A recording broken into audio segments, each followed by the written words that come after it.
दोस्तों, जगन्नाथ रथ यात्रा भारत के अत्यंत प्राचीन और पवित्र धार्मिक उत्सवों में से एक है, जो आस्था, भक्ति और परंपरा का अद्भुत संगम प्रस्तुत करता है। यह भव्य पर्व मुख्य रूप से ओडिशा राज्य के पुरी शहर में स्थित जगन्नाथ मंदिर से प्रारंभ होता है और भगवान जगन्नाथ, उनके बड़े भाई बलभद्र तथा बहन सुभद्रा देवी को समर्पित होता है। इस अवसर पर तीनों देवताओं की दिव्य प्रतिमाओं को अत्यंत सुंदर और भव्य रूप से सजाए गए विशाल रथों में विराजमान किया जाता है और उन्हें नगर भ्रमण कराते हुए गुंडीचा मंदिर तक ले जाया जाता है, जिसे उनकी मौसी का घर माना जाता है। यह यात्रा केवल एक धार्मिक अनुष्ठान नहीं है, इसमें लाखों श्रद्धालु देश विदेश से शामिल होते हैं।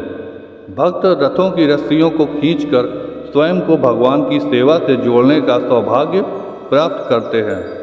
मान्यता है कि इस पवित्र यात्रा में भाग लेने या दर्शन मात्र से व्यक्ति के जीवन में पुण्य की प्राप्ति होती है और आध्यात्मिक उन्नति का मार्ग प्रशस्त होता है। आइए जानते हैं जगन्नाथ रथ यात्रा कब से शुरू हो रही है। जगन्नाथ रथ यात्रा 2026 का आयोजन इस वर्ष जुलाई माह में बड़े धूमधाम और श्रद्धा के साथ किया जाएगा। प्राप्त जानकारी के अनुसार इस पवित्र यात्रा की शुरुआत 16 जुलाई गुरुवार को होगी। द्वितीय तिथि 15 जुलाई प्रातः 11:50 से शुरू होकर 16 जुलाई प्रातः 8:52 तक रहेगी।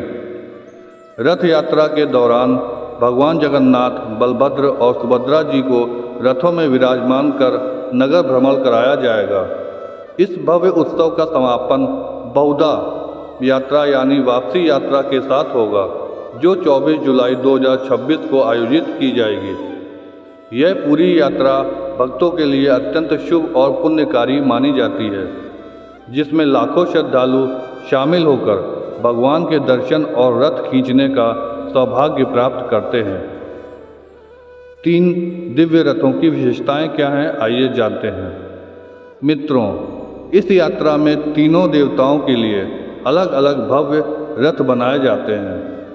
भगवान जगन्नाथ का रथ नंदी घोष 16 पहियों का होता है।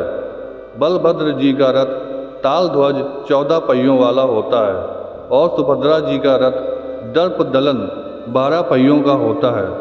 इन रथों को अत्यंत श्रद्धा और उत्साह के साथ भक्तों द्वारा खींचा जाता है, जो भक्ति और समर्पण का प्रतीक है।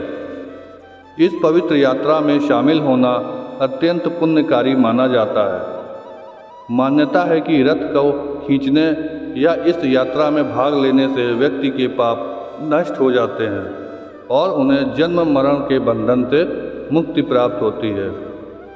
यह यात्रा भक्तों के लिए आध्यात्मिक उन्नति और भगवान के प्रति गहरी आस्था का प्रतीक है।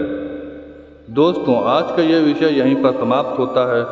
यह पोस्ट अच्छा लगा हो तो इसे लाइक करें, चैनल को भी सब्सक्राइब करें और भविष्य में ऐसे पोस्ट को पढ़ने के लिए निरंतर हमसे जुड़े रहें। ओम नमः शिवाय मित्रों, जय जगन्नाथ।